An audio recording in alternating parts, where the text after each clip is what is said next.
Bozüyük, İnönü ve bu bölgede de Eskişehir vardır. Kuzeyimizde Bilecik ve Yarhisar vardır. Batımızdaysa Bursa vardır. Ve Bursa'yla bizim aramızda İnegöl vardır.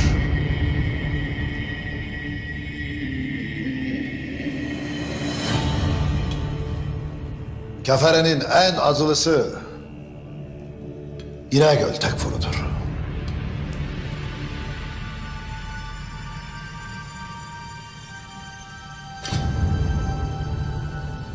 Yalnızca büyük pazarlarla, ticaret yollarıyla aramıza girmekle kalmaz.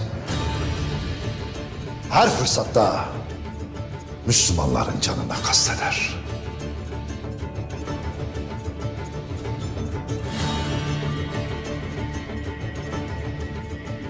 Bu kale ne azim bir mevkidedir. Ve fethedildikten sonra nice hamlenin önü açılacaktır.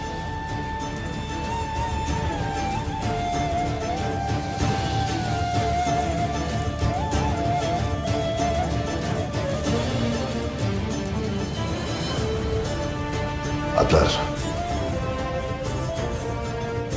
şimdi sizler de göresiniz.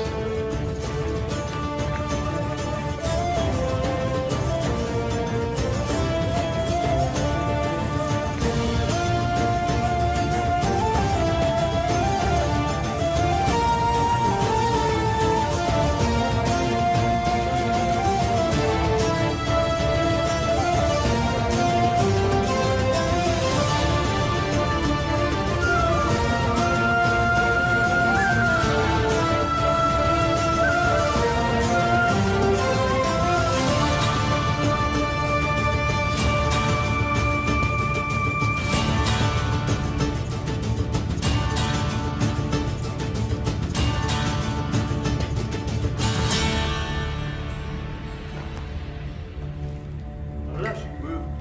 Bu Pepsi'yi de alsın. Eyvallah. Ben içeri gidiyorum. Sağ olasın, sağ olasın.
Sen de kimsin?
İnegöl tekfuru Konstantiniye'dedir.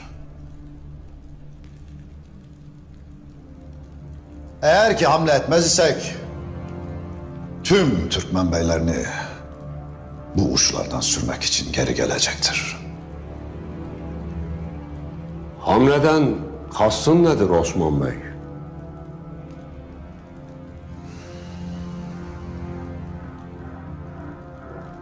Ben derim ki alplerimizi birleştirelim. Birlik olalım. Pazar yerini aşıp İnegöl'e varalım. Kestel, Bilecik ve Keles yollarıyla İnegöl Kalesi'nin tüm bağlantılarını keselim. Ve Allah Allah nidalarıyla İnegöl Kalesi'ni fethedelim.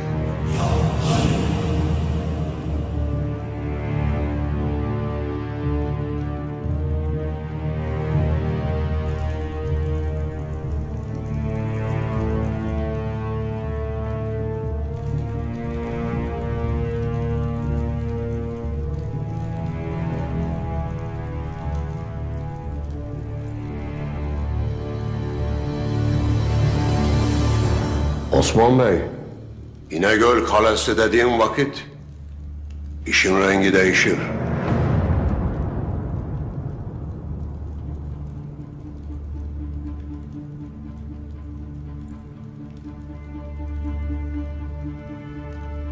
Ama ve lakin Kulucahisar Kalesi'ni alan bir aslan elbette İnegöl Kalesi'ni de alır.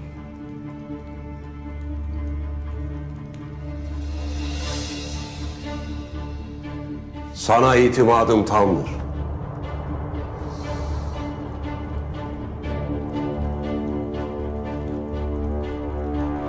Baban Ertuğrul Gazi, Türklere Kayı Obası'ndan başka bir de Osman Bey bırakmıştır ki hak çalabım ondan razı ola.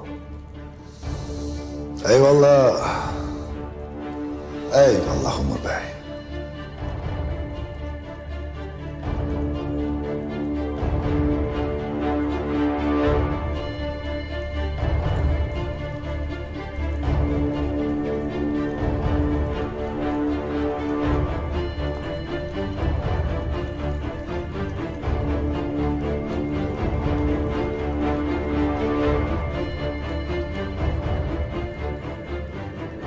O vakit sefer bizden, zafer Allah'tandır. İnşallah İnegöl'ü İslam'la ve Türklükle şereflendireceğiz. İnşallah. İnşallah.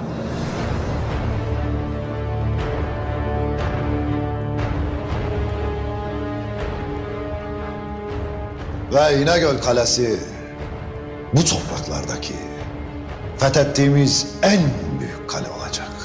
İnşallah. İnşallah Osman. İnşallah.